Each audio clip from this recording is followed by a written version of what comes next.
Aujourd'hui, la capsule du jour, c'est le stress, qui est selon moi une des habitudes les plus difficiles à contrôler parce que très souvent, les sources de stress vont venir de l'extérieur.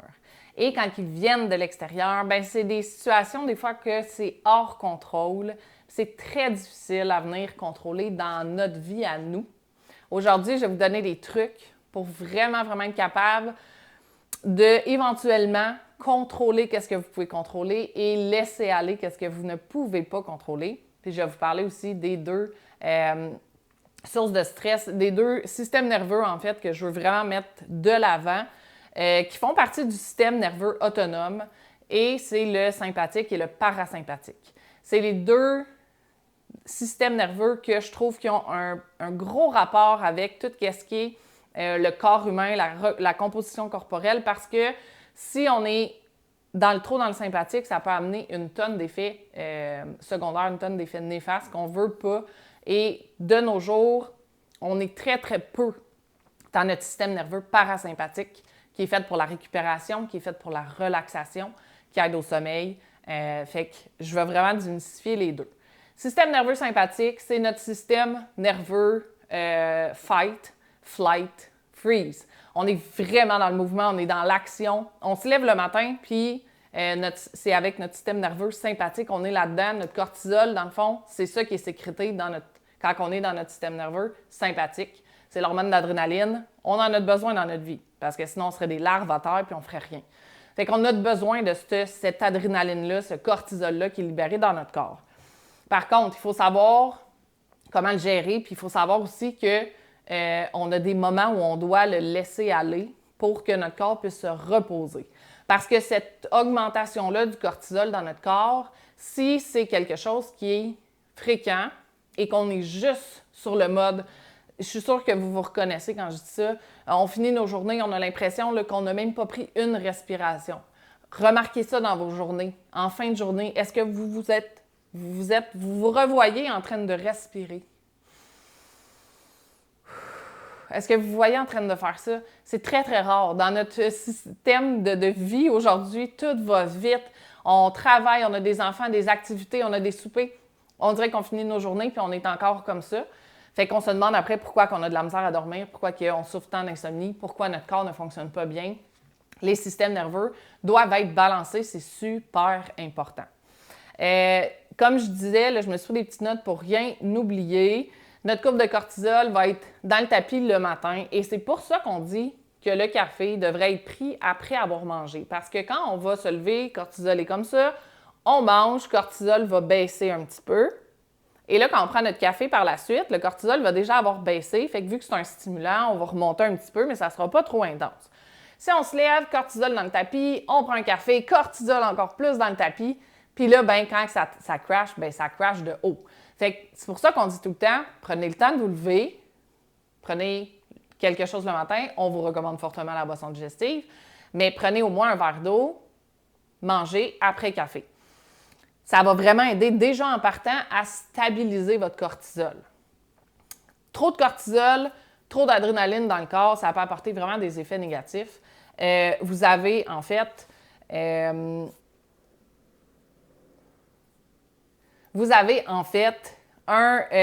prise de poids. Le cortisol, habituellement, quand on en sécrète trop, qu'on a un excès de cortisol, bien, ça va se retrouver ici.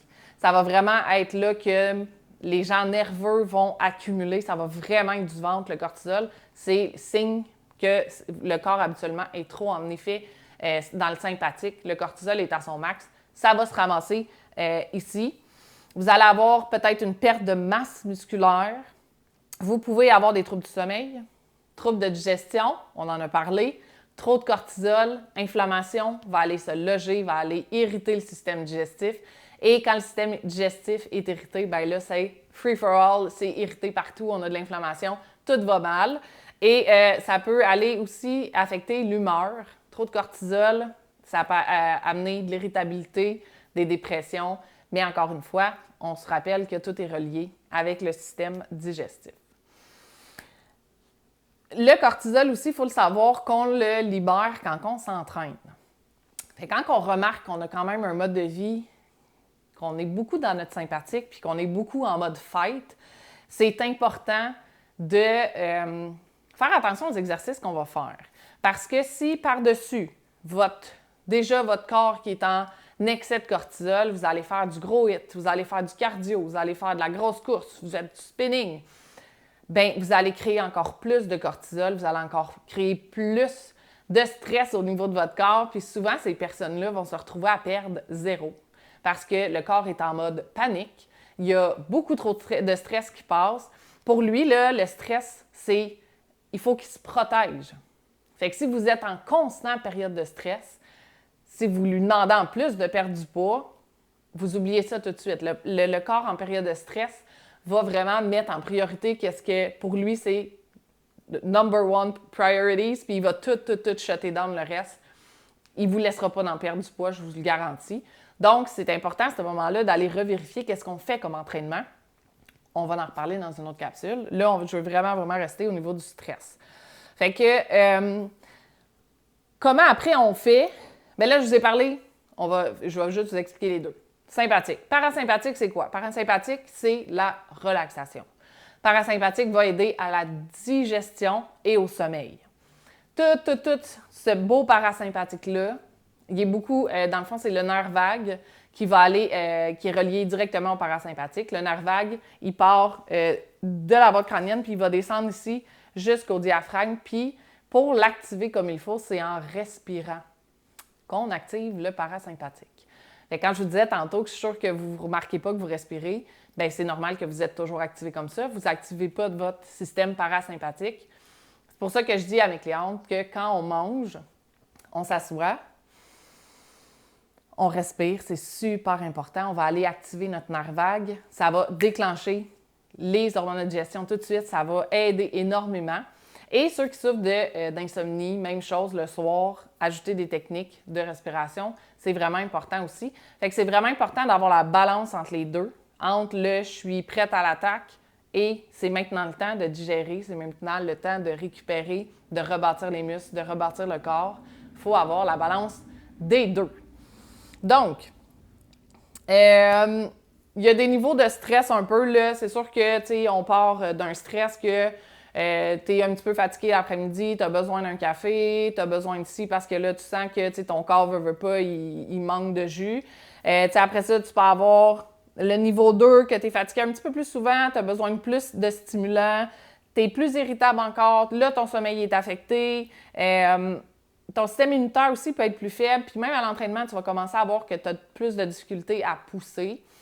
Après ça, tu as vraiment, quand tu es en stress chronique, là, tu as un ralentissement du métabolisme, ton corps ne te laisse plus rien faire, tu as besoin de stimulants pour vivre, tu ne peux plus pousser au gym, tu ne vois plus de progression, tu n'es plus capable de lever, tu es irrité, dépression, tu es vraiment dans le fond du baril, ton corps, il n'en peut juste plus. Fait que ça serait comme mes 3 stades de stress. Fait que là, si on veut appliquer ça au quotidien, puis tu me dis, c'est bien beau tout ça, mais qu'est-ce que je peux faire pour aider à me calmer? Fait que comme je t'ai dit, première chose qui est super simple, bois ton café après avoir mangé. T'sais, déjà là, en te levant, tu vas contrôler ton cortisol un petit peu plus. Bois ton café après avoir mangé. Pousse-les le plus loin possible si tu es capable. La boisson digestive donne une super belle énergie en se levant. Fait que si tu es capable de le pousser un petit peu plus tard, décale-les, il n'y a pas de stress.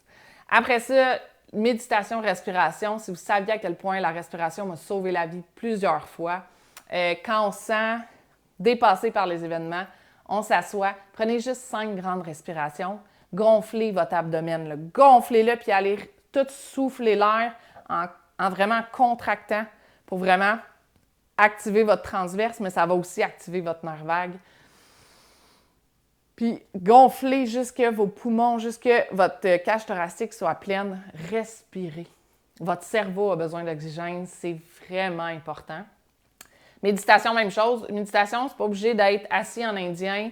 Tu sais, là, vraiment que vos pensées... En fait, quand vous méditez, c'est normal que vous pensez, votre cerveau. Si vous pensez pas, c'est parce que vous êtes mort là. Fait que c'est normal de penser, il faut juste être capable de contrôler.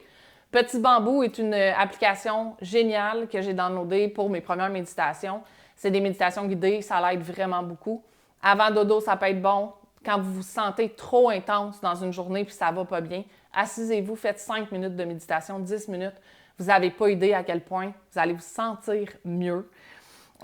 Stretching, yoga peut être des trucs à ajouter à son quotidien ou, comme je vous dis, dans votre routine du matin ou 1 ou 2 fois par semaine pour aller juste respirer encore une fois, s'étirer, prendre des grandes pauses, prendre du temps pour son corps. Ça l'aide énormément. Du journaling, quand on se sent que ça bouille en dedans, allez écrire qu'est-ce que vous ressentez. Si vous n'aimez pas écrire, prenez un ami, votre conjoint, votre mère, sortez-le. Le sortir, le dire avec des mots, déjà là, vous enlevez un fardeau sur vos épaules, vous baissez votre cortisol, vous baissez votre adrénaline, vous allez vous sentir mieux. Et souvent, les autres personnes vont écouter, mais peuvent avoir aussi des solutions, donc ils peuvent aller vous aider à trouver une solution à votre problème si vous en avez de besoin. Ça a l'air super niaiseux, mais rire, ça peut être quelque chose qui peut vraiment, vraiment beaucoup vous aider. Avoir une bonne bouffée de rire avec des amis, ça l'active énormément le nerf vague. Ça et chanter. Vous allez voir, quand on rit jusqu'à en pleurer, à quel point on se sent bien après. On fait comme un gros « Ah! » Bien, c'est ça. Prenez du temps pour vous. Faites des activités qui vous font du bien. Prenez du temps, mettez le lavage de côté. Quand vous voyez que vous avez une semaine de fou, mettez tout ça de côté. Prenez du temps pour vous. On ne le fait plus assez souvent. Allez dehors avec vos enfants, demandez-leur si c'est quoi qu'ils veulent faire, aller au parc. Appelez une amie, allez prendre un café chez elle, allez marcher dans la forêt. Si vous aimez dessiner, dessinez. Si vous êtes créatif, vous êtes musicien, reprenez du temps pour vous. Donnez à votre cerveau ce break-là qu'il peut avoir. Puis, faut lui laisser un break aussi au cerveau. Hein. Au corps aussi, mais qu'ici, il n'y a rien qui se passe. Ça va vous faire un plus grand bien. Puis, être capable de contrôler son cortisol, être capable de contrôler son système nerveux, ça va aider énormément à votre inflammation, à juste donner un break au corps puis à lui montrer que vous êtes en contrôle de la situation.